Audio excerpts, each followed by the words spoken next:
दोस्तों आज के तारीख में इंटरनेट में सबसे ज़्यादा सर्च किए जाने वाला टॉपिक है फाइनेंशियल फ्रीडम। लगभग सभी लोग यही सोचते हैं कि वो जल्द से जल्द फाइनेंशियली फ्री होकर अपनी जिंदगी जी सके और फ्यूचर में उन्हें पैसों को लेकर कोई दिक्कत का सामना भी ना करना पड़े।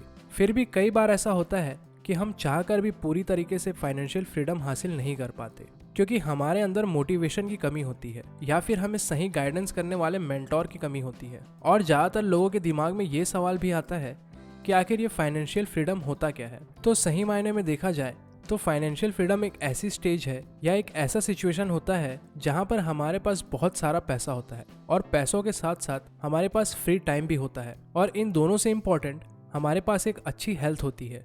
तो इसे ही फाइनेंशियल फ्रीडम कहते हैं। दोस्तों फाइनेंशियल फ्रीडम पाना ना तो बहुत ज़्यादा आसान है और ना ही बहुत ज़्यादा मुश्किल, लेकिन फाइनेंशियल फ्रीडम हासिल करने के कुछ ऐसे फैक्टर्स हैं जिनको आपको सही तरीके से फॉलो करना होगा। तो वीडियो को शुरू करने से पहले चलिए एक रियल स्टोरी सुनते हैं। तो जोई एक 27 साल की लड़की थी जो अमेरिका में रहती थी और जोई एक ट्रैवल एजेंसी में काम करती थी जिसके दो ही सपने थे, एक फोटोग्राफर बनना और दूसरा देश विदेश घूमना। जोई का एक आदत था कि वो हर दिन एक रेस्टोरेंट में कॉफ़ी पीने जाती थी और एक दिन वो रेस्टोरेंट की दीवार पर एक पेंटिंग देखती है और उस पेंटिंग के नीचे उस पेंटिंग की कीमत लिखी रहती है जिसकी कीमत होती है $88,000। और ये देखकर जोई शॉक हो जाती है कि इस पेंटिंग की कीमत इतनी महंगी कैसे है और वो ये जानने की कोशिश करती है कि आखिर इस पेंटिंग में ऐसा क्या है जो ये इतना महंगा है। और जोई को ख्यालों में देख उसका बॉस उससे उसका कारण पूछता है तो जोई उसे पेंटिंग के बारे में बताती है। तो अगले दिन वो फिर से उसी पेंटिंग को देखती है और तभी रेस्टोरेंट का मालिक उसे कहता है कि अगर आपका मन है तो आप इसे खरीद सकती हो। लेकिन जोई कहती है कि नहीं, मैं इसे अफोर्ड नहीं कर सकती। तभी रेस्टोरेंट का मालिक उसे कहता है कि अगर आप रोज $5 का कॉफ़ी पी सकती हो तो इस पेंटिंग को भी खरीद सकती हो। लेकिन उस वक्त जोई को उसकी बात समझ नहीं आती। फिर जब वो घर जाकर सोचती है तब उसे सब कुछ समझ आ जाता है। मतलब अगर वो हर दिन बाहर से कॉफ़ी ना पीकर घर से कॉफ़ी बनाकर लेके जाए तो हर दिन वो $5 बचा सकती है। और जोई अपना डिसीजन चेंज करती है और फाइनेंशियल फ्रीडम की जर्नी को शुरू कर देती है। वो अपना खुद का फोटोग्राफी का वेबसाइट शुरू करती है जहां से उसे अच्छा खासा इनकम मिल रहा होता है और इससे उसकी इनकम दोगुनी हो जाती है और कुछ ही सालों के बाद वो फाइनेंशियली फ्री बन जाती है। तो ये थी जोई की कहानी। तो चलिए अब जानते हैं फाइनेंशियली फ्रीडम हासिल करने के कुछ इंपॉर्टेंट फैक्टर्स जिसे फॉलो कर आप भी बहुत जल्दी फाइनेंशियली फ्री हो सकोगे। लेसन 1, पे योरसेल्फ। दोस्तों फाइनेंशियली फ्री होने के लिए सबसे पहले जरूरी ये है कि आप अपने आप को पे करिए। खुद को पे करने का सीधा सीधा मतलब ये है कि आप अपने पैसों को खुद के फ्यूचर के लिए पे करिए या इन्वेस्ट करिए, क्योंकि जैसे ही आपकी सैलरी आती है वैसे ही आप बहुत खुश हो जाते हैं और खर्चे करने लग जाते हैं और महीने के आखिर में आप कुछ भी नहीं सेव कर पाते। तो सैलरी आते ही सबसे पहले आप उसे इन्वेस्ट करिए कहीं भी जहां पर आपको मिनिमम 10 से 12% रिटर्न आसानी से मिल सके। और अपने हेल्थ के लिए आप मेडिकल इंश्योरेंस वगैरह भी ले सकते हैं और ये सब आपको अपनी सैलरी आते ही करना चाहिए। इससे आपकी सेविंग्स की हैबिट बनेगी और आप फ्यूचर में भी सिक्योर फील कर पाओगे। Lesson 2, power of compounding. दोस्तों आपको कंपाउंडिंग के पावर को भी समझना चाहिए। ज़्यादातर लोग अपने पैसों को कैश के रूप में तिजोरी में ही रख देते हैं या बैंक के सेविंग्स अकाउंट में ही रहने देते हैं जहाँ पर आपका पैसा थोड़ा भी ग्रो नहीं हो पाता और सेविंग्स अकाउंट में आपको सिंपल इंटरेस्ट ही मिलता है। अब कई लोग हैं जो अपने पैसों को एफडी या म्यूचुअल फंड जैसी जगहों पर इन्वेस्ट करते हैं, लेकिन ज़्यादातर लोग अपने पैसों को 5 से 6 साल तक ही इन्वेस्ट करते हैं, उसके बाद उसे विड्रॉ कर लेते हैं और इतने कम समय में आपको कंपाउंडिंग का पावर नहीं दिख पाता।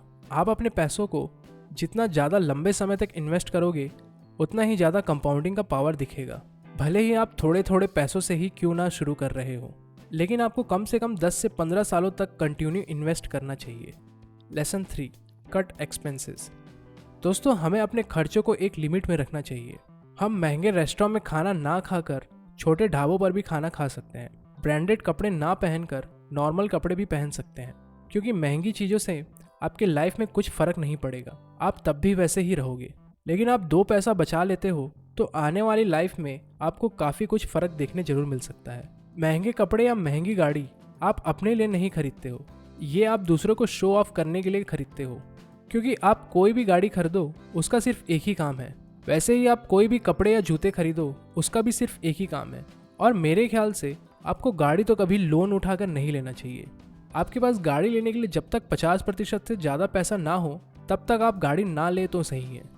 Lesson 4, power of automation. इसका मतलब ये है कि आपको अपने काम को ऑटोमेटिक करना चाहिए, या फिर आप कोई ऐसा सोर्स खोजिए जहाँ से आपको पैसिव इनकम आती रहे। इसके कई सारे एग्जाम्पल्स हैं, जैसे आप अपना वेबसाइट बना सकते हैं, ब्लॉग लिख सकते हैं, या अपना एक यूट्यूब चैनल बना सकते हैं। और अगर आपके पास ज़्यादा पैसे हैं तो घर लेकर उसे रेंट पर दे सकते हैं। और अगर आप घर खरीद कर उसे रेंट पर देते हैं तो वहाँ से आपको बिना काम किए ही हर महीने पैसा आते रहेगा। Lesson 5, myth about money.